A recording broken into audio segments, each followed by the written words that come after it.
Okay, Jet fans, Darrell Revis. Big Baby is off the board. The New York Jets select Makai Becton, Louisville. Fired up to be a New York Jet. Pressure just makes you go all the more. I kind of like pressure a little bit. The New York Jets select. Welcome to episode 2 of NFL Draft Preview. Ethan Greenberg joined alongside The Athletic's Dane Brugler. We're breaking down the tight end group in 2021, headlined by Kyle Pitts. But Dane, the Super Bowl just happened. Tell me about your viewing experience and what did you think of the game overall? Yeah, it was a little different this year, as it was for most people, I imagine. But, this is the first year I got to spend it with my 5-year-old because this is the first year he's really gotten into football, and he's all about, the different logos and different teams, and he loves to run through them. And so this was the first time I got to really sit down and watch it with him, which made it a lot of fun. So plenty of good food, but I think no party this year. But that kind of made it a little fun to spend some dad and son time, going over what was happening and all the greatness we were watching with the two quarterbacks and some pretty good tight ends, and so it was a good experience. And did your son have a viewing interest or rooting interest? He's a Browns fan, so he enjoyed watching the Buccaneers. He likes saying the word Buccaneers, and then the Chiefs as well. So I think he was just he was. It's funny because when I watch tape, I'll be watching tape in my office, and he'll come in and he'll be like, hey, Daddy, where's the yellow line? Like, he doesn't understand how the tape there's no yellow line, and so when we're watching the Super Bowl, the yellow line's back, and so. He was more focused on the play and just kind of understanding the different ins and outs and learning. And so really observant kid. And so it's fun to kind of teach him and, the ins and outs of the sport. I feel like soon he'll be breaking down tape with you. Little father-son breakdown tape session. I could use an assistant. Yeah, no question. I definitely see that in his future. All right. And hey, you mentioned the tight end play in the Super Bowl between Rob Gronkowski and Travis Kelce.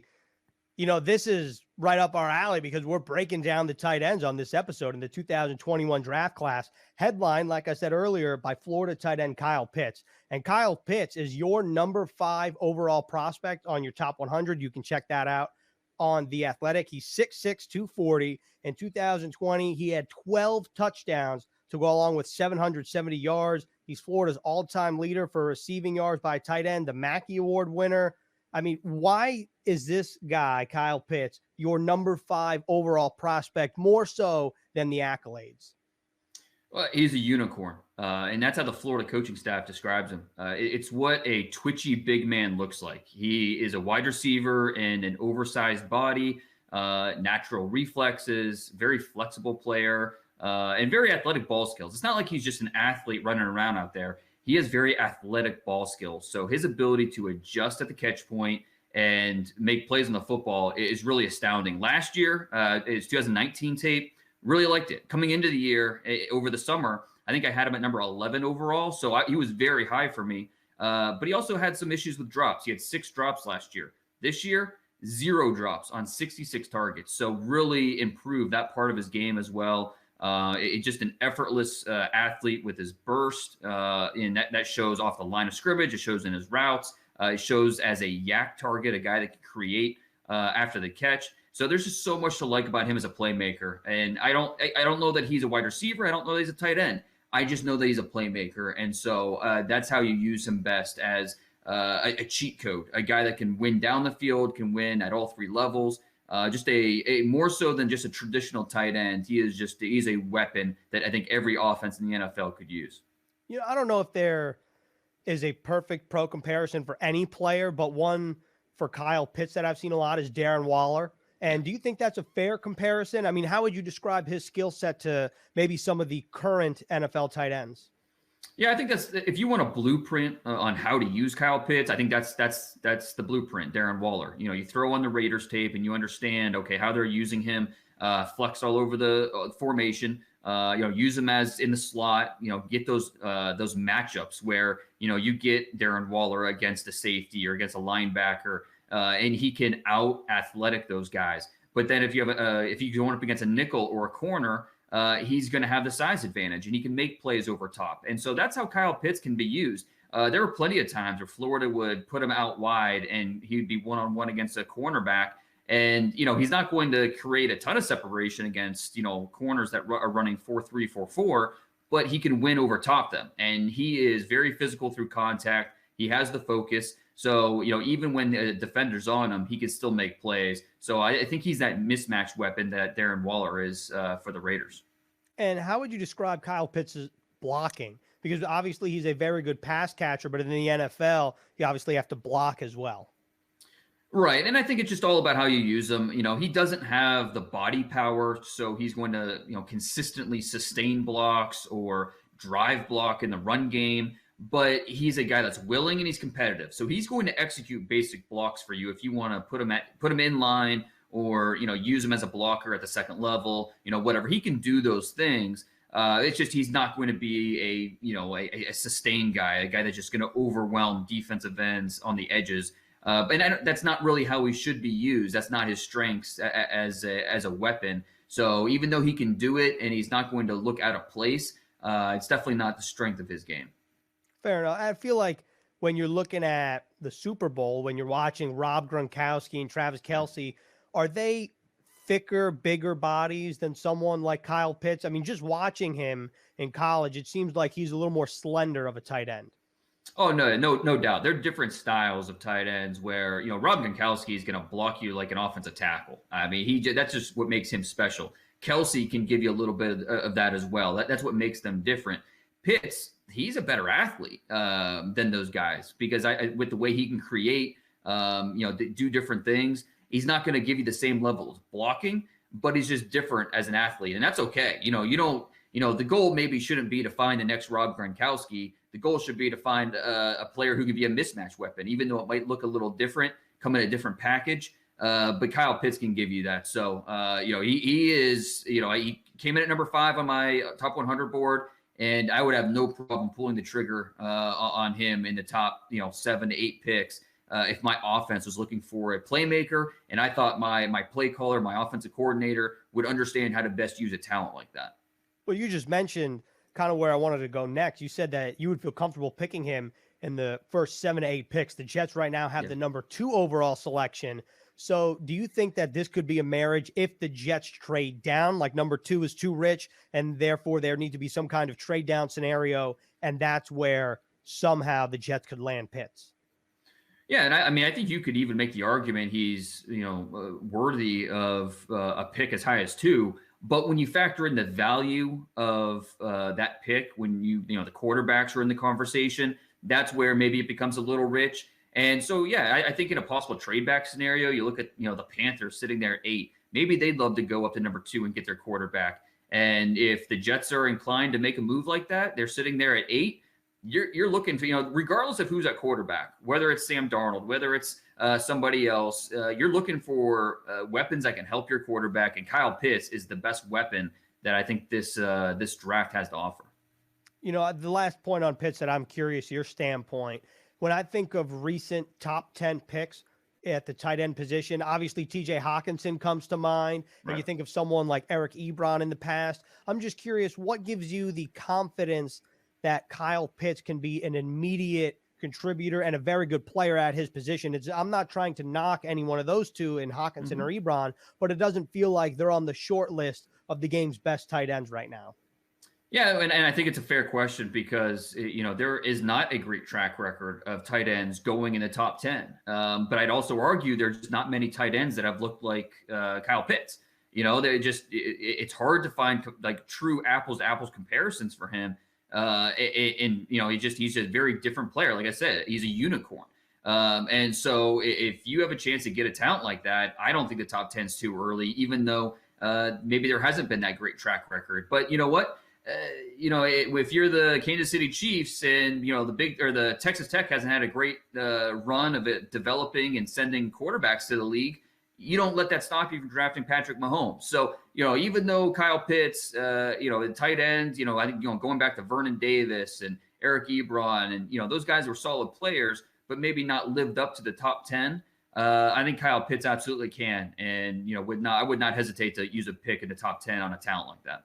Is it incorrect to think that Kyle Pitts would be a prime candidate to blow the doors off of the gym at the combine? Like if there were a combine, he would just test athletically freakish. Yeah, I think that's fair. I mean, he's got bounce in his feet, and you see it as a route runner where he's separating out of the slot.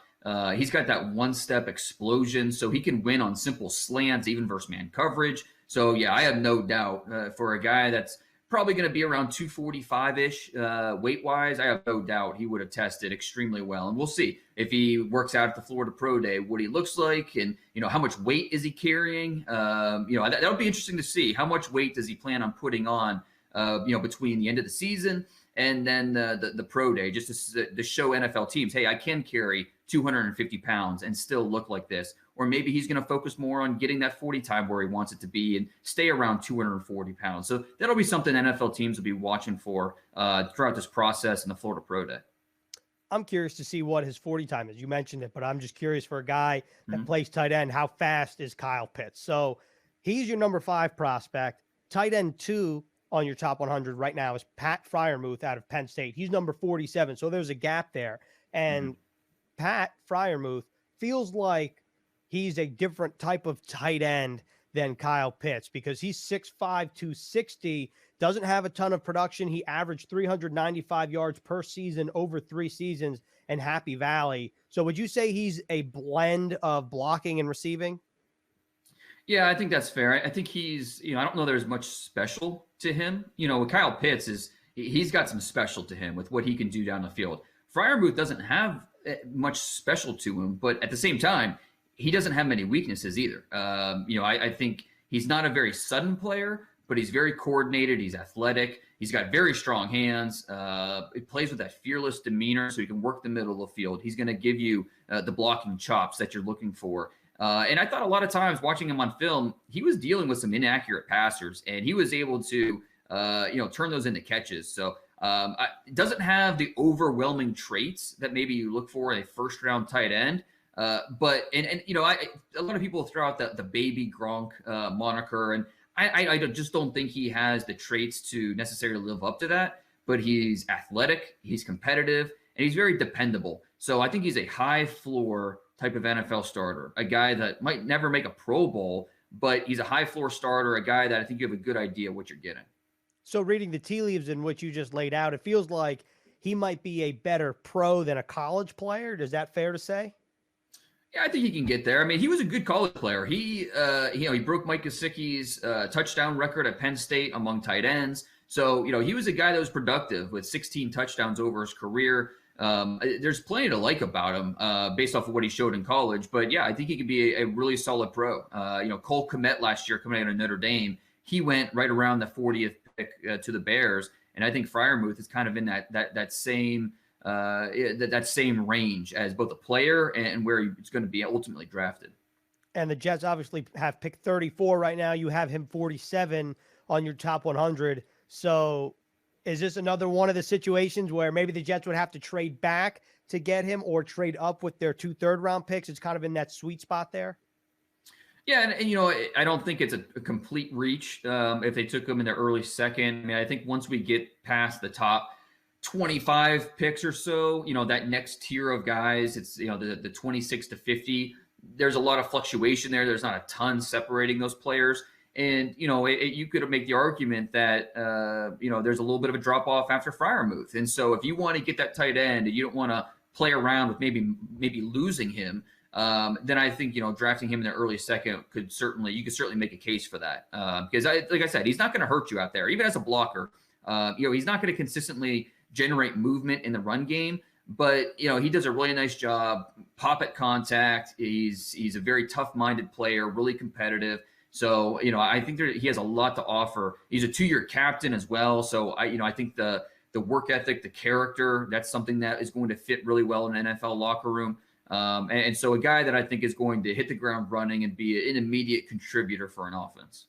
You mentioned the drop-off after Friarmuth. We've gone from 5 to 47 between tight ends 1 and 2 on your top 100 list. Now from tight ends 2 to 3, we're going from 47 to 79 with Boston College, Hunter Long. And he's 6'5", 254. He had a career year this season in terms of production. He was also a Senior Bowl guy. Do you think that his performance might have shifted it at all, the way that you view him? No, not based on the Senior Bowl. I thought he pretty much was exactly what we expected, and that's just a really solid player. His first 3 years in the program there at BC, he was, with the Steve Adazio coaching staff, a power run offense, and so he got a chance to develop as a blocker. This past year, it was more of a vertical offense, more pass concepts involved, and so he had a great chance to develop as a pass catcher. And he led the FBS among tight ends in receiving. He rarely left the field. So a guy that was either going out for targets or staying home to block. And I think he really sums up that quarterback's best friend type of description, because he has field awareness, focus through traffic. He can rescue those errant throws. And a guy that's just not a dynamic athlete, but he's a functional level blocker. Reliable hands. There's a little bit of like an Austin Hooper to what he brings to the field, and so just a really trustworthy target. I think a lot of people that would listen to this would enjoy having any kind of Austin Hooper on their team, especially if you could find him around the 3rd round, which is where you have him slated in your top 100. And then I just want to talk about, before we get to some day 3 guys, another guy right behind Hunter Long is Brevin Jordan, 6'3", right. 244, University of Miami, number 82. So he's 3 spots back on your top 100. And he was a 2020 Mackey Award semifinalist, former number 1 recruit at the position in the country. So how would you describe Jordan's game, and why is he a good option in potentially the 3rd round? Yeah, big time weapon coming out of Las Vegas. And, he hit the ground running. He was a 3-year starter in his 3 years for the Hurricanes. And what I really liked about him is his production got better every single year. Really fluid mover. Reminds me a lot of Irv Smith, who coming out of Alabama a couple years ago, now with the Vikings. Does a really nice job after the catch. 63.3% of his career receiving yards came after the ball was thrown to him. So he just has that juice as a ball carrier where he can make something happen. And then I really liked how he showed up on money downs. The last 2 years, 73 catches. 52 of them, so over 70%, resulted in a first down. A guy that can move the chains, and so needs to get better in terms of the details as a blocker and a route runner. A little undersized, doesn't have necessarily the play strength to overwhelm in the blocking game, but he's an athlete, and I think he's got natural ball skills, so he can be a 3-level pass catching threat. In a guy that on somewhere on day 3, would be pretty good value. And, the medicals will be big for him. The last 3 years, he's missed at least 1 game each season. It was a shoulder this past year, an ankle the year before. He's been banged up and hasn't been able to stay on the field. So staying healthy will be big for Brevin Jordan in terms of carving out that NFL career and living up to the potential that he has shown at Miami. You mentioned the 3rd down stats. As an evaluator, what does that tell you, that this guy is someone where X amount of his catches result in a first down? Well, first off, it shows that the play caller and the offense, the quarterback, they're comfortable going that direction when it counts. When they need it the most, they're going to target their tight end, and they feel really good about the success rate. So not only is he getting the targets, but he's converting. He's moving the chains, and that's what you want to see from your tight end, a guy that can work the middle of the field, can leak out. But the thing with Brevin Jordan is he can give you a little bit after the catch as well, and that's something that can be a game changer. When you evaluate a pass catching position, you want guys that can get open and finish catches, but you also want guys that have that after the catch ability to create and turn a 5-yard gain into a 15-yard gain. That really changes things throughout the course of a game and can help the offense. So those are your top 4 tight ends. What about a sleeper per se, or maybe a day 3 player that you think could outplay where he gets drafted come April? Well, a player that's a little bit of a forgotten guy because he's been hurt this year. He suffered a ruptured Achilles in the preseason in August, and so hasn't been able to play this year. But BYU's Matt Bushman. It's a good sized tight end with vacuum hands.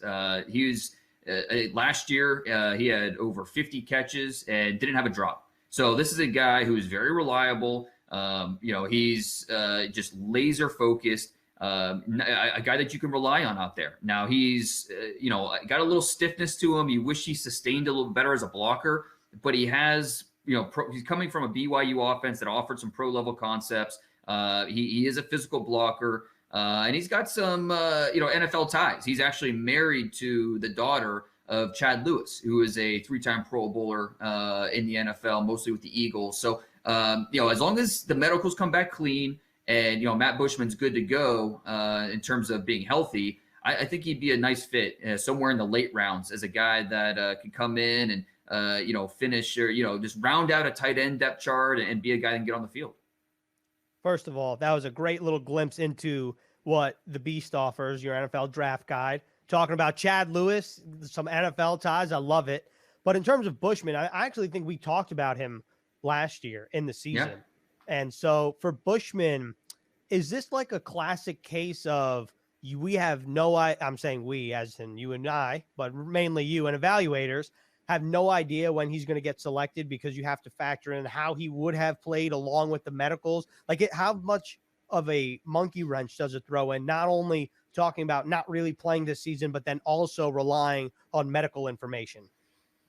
Yeah, and I mean, he's a little bit of an older guy. He had the religious mission, and I think we know what he is because he led the team. He led BYU in receiving the last 3 years, freshman, sophomore, junior year. So I think we have a good idea of who he is, and he could have had a red shirt and come back next year, but he decided to go to the NFL, even with that coming off the injury. The biggest thing will be just with no combine this year and, how they maneuver that this year, how everything's going to look a little different. Teams being comfortable with that Achilles injury and where he is with his rehab, that's going to be, really what determines where he's drafted. Coming into the year, I think he was probably a 4th-round pick. Now, he's probably more in the later rounds. And so those medicals will be really paramount to understanding where he's ultimately going to be drafted. Awesome. That was a tight end preview. So now, like we said last episode, we're taking fan questions. We only have 2 today, so keep them coming in. And one's a tight end question, one's a running back question. So, Dane, I'll leave it up to you. Which question you want to go with first? You want to keep with tight ends, or you want to pivot and then round out the episode with the tight ends? Well, let's keep it with tight ends. I think it's not the best group of tight ends we've ever seen, but there's some talent here. We talked about a couple of them. Let's talk about one more. All right, I love it. So the question comes from Arjun. I hope I said that right. And his question is, what are your thoughts on Tommy Tremble? Yeah, and Tremble, I think you talk about the top 5 tight ends this year. We talked about Pitts and Friermuth, Brevin Jordan, Hunter Long.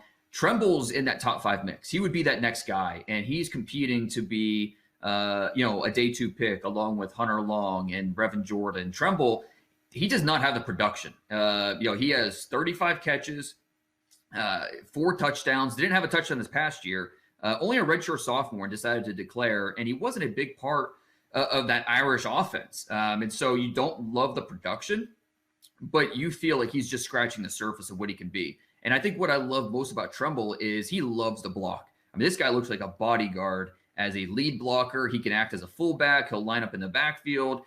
He can execute every block that you want, the physicality that he offers.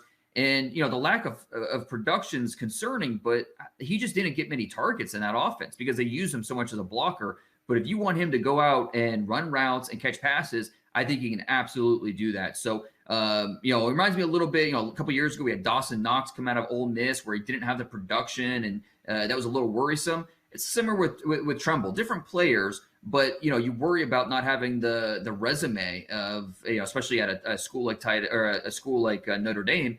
But Tremble has that ability, still very young, won't turn 21 years old until after the draft. So I think for a team that's willing to bet on the upside and the traits, Tremble could end up paying off in a big way. Maybe not as a rookie, but year 2 and year 3, Tommy Tremble could end up being a guy that's breaking through as a starter in the league. Before we get to the final question, I do think that it is important to note that we don't know what this Jets offense is going to look like, but if you look at what Kyle Shanahan has done in San Francisco with George Kittle, the tight end position plays a pivotal role. And I do think that Chris Herndon, who's currently on the roster under contract, had a weird 2020 season. after a weird and off-injured 2019 season. And I do think that he still has promise and will be a nice fit in this system. But these are some of the options if the Jets decide to draft a tight end in 2021 in April, in just a couple months. So let's actually wrap up the episode with a running backs question, since we've talked all tight ends. And Peter wants to know which day 2 or day 3 picks can become or be the Jets running back 1. And before you answer that, I just want to say that is a little aggressive. So I'm going to tailor the question and say, which day 2 or day 3 running back do you see being an immediate contributor? Well, I think that North Carolina's got 2 really good running backs this year in the draft with Javonte Williams and Michael Carter. But Michael Carter is the one that would make sense because he's not going to cost, an expensive pick. He's probably going to be somewhere in that late 3rd, early 4th round range would be my early guess. But this is a guy who just flourished at the college level, zone gap schemes. He set the record at North Carolina for rushing yards per carry in a game with almost 13 yards per carry. And then in a season with almost 8 yards per carry. And then in his career, he rushed for 6.6 yards per carry in his career at Chapel Hill. So really impressive. He's how I describe him as a problem-solving back. He's got the footwork, the quick reads, the low center of gravity where he can make guys miss and just create on his own. Not the biggest guy in the world, but gives good effort as a pass catcher and as a blocker. Reminds me a little bit of a poor man's Dalvin Cook, a little undersized, and that might limit just what he can do. But this is a guy who knows how to shake tackles, just as a very well-rounded skill set. So maybe doesn't have the size, but really loves what he brings to the field with his vision, his feel, his lateral agility. And if you can get him in somewhere in the top, 125 picks, that's excellent value. I love it. And this is a nice time to remind fans listening, please submit questions. You can just tweet at us, or you can wait for me to tweet every week asking for questions. Does not matter. Questions roll over. Whatever questions you have, whatever position, let it rip. We'll try to answer as many as we can on NFL Draft Preview. That was episode 2 with The Athletic's Dane Brugler. Make sure to check him out on Twitter at DP Brugler. Check out his top 100 on The Athletic. And Dane, thanks a lot. We'll see you next week. And I don't remember who we're breaking down next week, but that's also a nice way to tease who we're breaking down, because we'll see what comes across our plate. But make sure to rate us, review us, subscribe. Dane, thanks a lot. Appreciate it. Thanks, Ethan.